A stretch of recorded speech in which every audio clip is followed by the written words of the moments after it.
Social media సైకోలకు మున్ముందు in front crocodile festival guarantee అని కూటమి ప్రభుత్వం ఇప్పటికే సంకేతాలు పంపింది. ఇప్పుడు ఏపీ హైకోర్టు కూడా సోషల్ మీడియా సైకోలపై కేసులు పెడితే తప్పేంటని ప్రశ్నించింది. మరోవైపు రామ్ గోపాల్ వర్మ నుంచి వైసీపీ సోషల్ మీడియా యాక్టివిస్టుల వరకు కేసులు నమోదవుతున్నాయి. ఈ వరుస కేసులపై వైసీపీ హయాంలో కీలక పదవి నిర్వహించిన విజయ్ బాబు ఏపీ హైకోర్టులో పిల్వేశారు. అయితే అసభ్యకర పోస్టులు పెట్టిన వారిపై కేసులు పెడితే తప్పేంటని హైకోర్టు ప్రశ్నించింది. న్యాయమూర్తులను అవమానిస్తూ కూడా పోస్టులు పెట్టారని వ్యాఖ్యానించింది.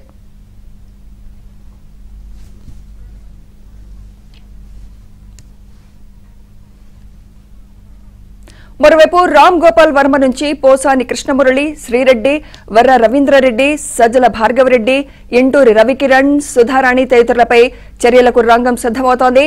మాజీ మంత్రి కాకాడిపై కూడా చర్యలకు పోలీసులు సిద్దమవుతున్నారు.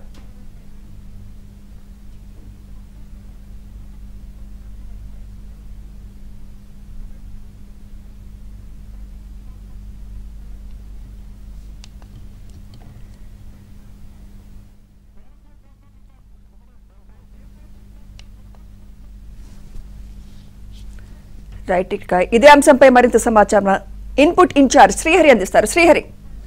సుమిత్ర, ఇప్పటి వరకు కూడా మనం చూసాం కూటమి ప్రభుత్వం అధికారంలోకి వచ్చిన తర్వాత ఇంకా కూడా సోషల్ మీడియా వేదికగా సైకోలు రెచ్చిపోతూ ఇష్టానుసారంగా దుష్ప్రచారం చేస్తున్నారు. సో పాలకులను అధికారులనే కాదు వారి కుటుంబ సభ్యులను కూడా దూషిస్తున్నటువంటి పరిస్థితి. ఈ నేపథ్యంలోనే ప్రభుత్వం దీనిపైన సీరియస్ అయింది. పోలీసులు కేసులు నమోదు చేస్తున్నారు.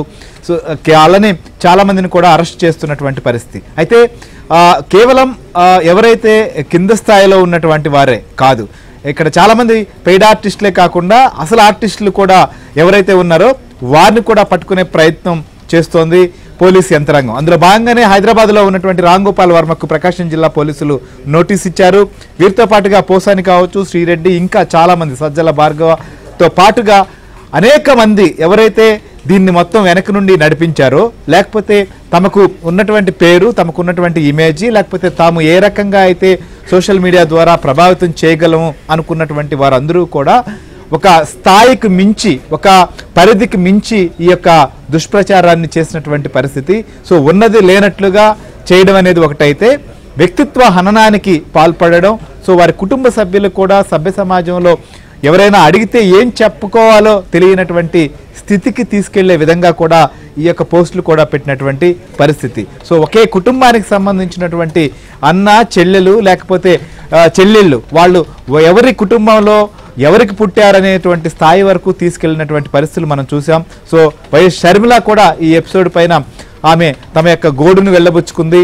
మరి కాసేపట్లోనే వైఎస్ సునీత కూడా పులివెందల్లో ఫిర్యాదు చేయబోతున్నట్లుగా తెలుస్తోంది. ఆమె కూడా పులివెందులకు చేరుకున్నారు. సో ఈ రకంగా ఒక్కొక్కరి పైన కంప్లైంట్లు రాష్ట్ర వ్యాప్తంగా నమోదవుతున్నాయి. ఎవరైతే బరితెగించి విచ్చలవిడిగా తప్పుడు ప్రచారం లేదా వ్యక్తిత్వ హననానికి పాల్పడి అసలు చెప్పలేని విధంగా భాషను ఉపయోగించారో, చెప్పలేని రీతిలో ఆ పోస్టులు పెట్టారో వారందరి భరతం పట్టేటువంటి పనిలో ఉన్నారు. వారి సినిమా యాక్టర్లైనా సరే సినిమా చూపిస్తా మామ అనేటువంటి టైటిల్ అందరికీ కూడా వర్తించబోతోంది. సో దీనికి సంబంధించి ఏం చేయబోతోంది, ఇప్పటికే చేస్తున్నటువంటి వ్యవహారం ఏంటి? సో హైకోర్టు కూడా ఇవాళ కీలకమైనటువంటి వ్యాఖ్యలు చేసినటువంటి పరిస్థితి.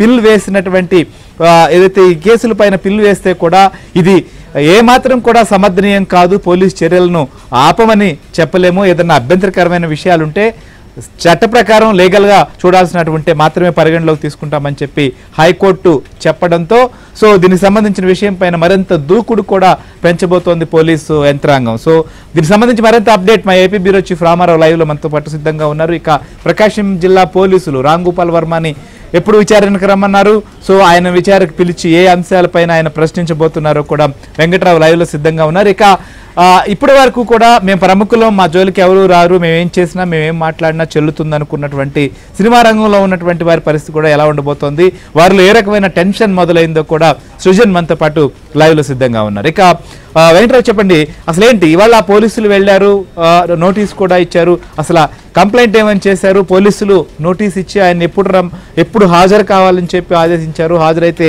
ఏ అంశాలపైన కూడా ఆయన ప్రశ్నించబోతున్నారు రామ్ గోపాల్ వర్మని? CM Chandrababu, deputy CM Pavan కళ్యాణ్తో పాటు మంత్రి నారా లోకేష్ మీద ఆర్జీవీ వ్యూహం సినిమాలో భాగంగా వ్యూహం సినిమా ఏదైతే రిలీజ్ సమయంలో కొన్ని పోస్టింగ్లు ఎక్స్లో చేశారు. ఎక్స్లో చేసిన పోస్టింగ్లు చాలా అభ్యంతరకరమైన పోస్టింగ్లు చేశారు. ఏదైతే మహిళల ఫోటోలకి పార్టీల నాయకుల ఫోటోలను ఏదైతే ఫేస్లను తగిలించి మార్ఫింగ్ చేసిన ఫోటోల్ని ఆర్జీవీ ఎక్స్లోనే పోస్ట్ చేశారు. దీనికి సంబంధించి ఈ నెల 10వ తేదీ మద్దిపాడుకు చెందిన టీడీపీ కార్యకర్త రామలింగం పోలీసులకు ఫిర్యాదు చేశారు. వెంటనే కేసు నమోదు చేసిన పోలీసులు గత 3 రోజుల నుంచి కూడా ఏదైతే రామ్ గోపాల్ వర్మ ఎక్స్లో నుంచి ఇవన్నీ కూడా పోస్ట్ అయినా లేదా అన్న నిర్ధారణ అయితే చేసుకున్న పరిస్థితి. ప్రాథమిక నిర్ధారణలో ఆర్జీవీ అకౌంట్ నుంచే వీటన్నింటిని కూడా పోస్ట్ చేసినట్టుగా నిర్ధారించుకున్నారు. ఈ నేపథ్యంలో ఈరోజు ఉదయం మద్దిపాడు ఎస్ఐ ఎవరైతే ఉన్నారో ఆయన ఆర్జీవీకి హైదరాబాద్ వెళ్ళి అక్కడ ఆయనకి నోటీసులు జారీ చేశారు. ఏదైతే ఈ నెల 19వ తేదీ విచారణకి మద్దిపాడు పోలీస్ స్టేషన్లో హాజరు కావాలంటూ కూడా నోటీసుల్లో పేర్కొన్న పరిస్థితి అయితే ఉంది. అయితే తాను హైదరాబాద్లో ఉంటున్న నేపథ్యంలో ప్రకాశం జిల్లా మద్దిపాడులో కూడా కేసు నమోదు చేస్తారా అని చెప్పని ఆర్జీవీ ఇటు ఏదైతే నోటీసులు ఇవ్వడానికి వెళ్ళిన ఎస్ఐని ప్రశ్నించినట్టుగా తెలుస్తుంది. అయితే ఏదైతే సోషల్ మీడియాకు సంబంధించిన కేసు కావడంతో ఎక్కడైనా నమోదు చేసి దర్యాప్తు చేసే అధికారం తమకుందంటూ కూడా ఇటు ఎస్ఐ చెప్పినట్టుగా తెలుస్తుంది.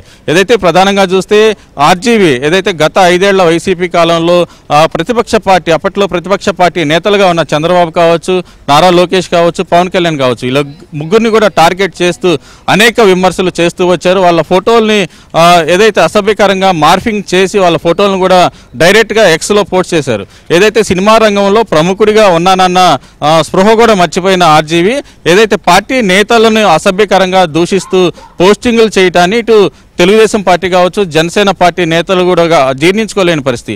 అటువంటి పరిస్థితుల్లో ఏదైతే తాజాగా ఆయన ఎక్స్లో ఇంకా కనబడుతున్న పోస్టింగ్ల మీద మద్దిపాడు పోలీస్ స్టేషన్లో అయితే కేసు నమోదు చేసి దర్యాప్తు అయితే చేస్తున్నారు. శ్రీహరి గారు రైట్ వెంకటరాజు చూస్తున్నాం. ఒకవైపు వర్ర అరెస్టుతో ఆయన విచారణలో కూడా చాలా కీలకమైనటువంటి అంశాలు కూడా వచ్చాయి. ఐపాక్ దగ్గర నుంచి వెనక నుంచి ఎవరైతే నడిపిస్తున్నారో తాడేపల్లి కేంద్రంగా వస్తున్నటువంటి డైరెక్షన్ ప్రతి అంశాన్ని కూడా పోలీసులు వెలికి తీస్తున్నారు. అందులో భాగంగానే రామ్ గోపాల్ వర్మ కావచ్చు, ఎవరైనా కావచ్చు, సినిమాకు సంబంధించినటువంటి వాళ్ళైనా ఈ యొక్క దుష్ప్రచారం చేసినటువంటి వారిపైన కంప్లైంట్ చేసినటువంటి నేపథ్యంలో వారిపైన కేసులు కూడా నమోదు చేసి విచారిస్తున్నటువంటి పరిస్థితి ఉంది. ఇక సినిమా రంగంలో ఏ రకంగా ఇది చర్చకి దారి తీస్తుంది.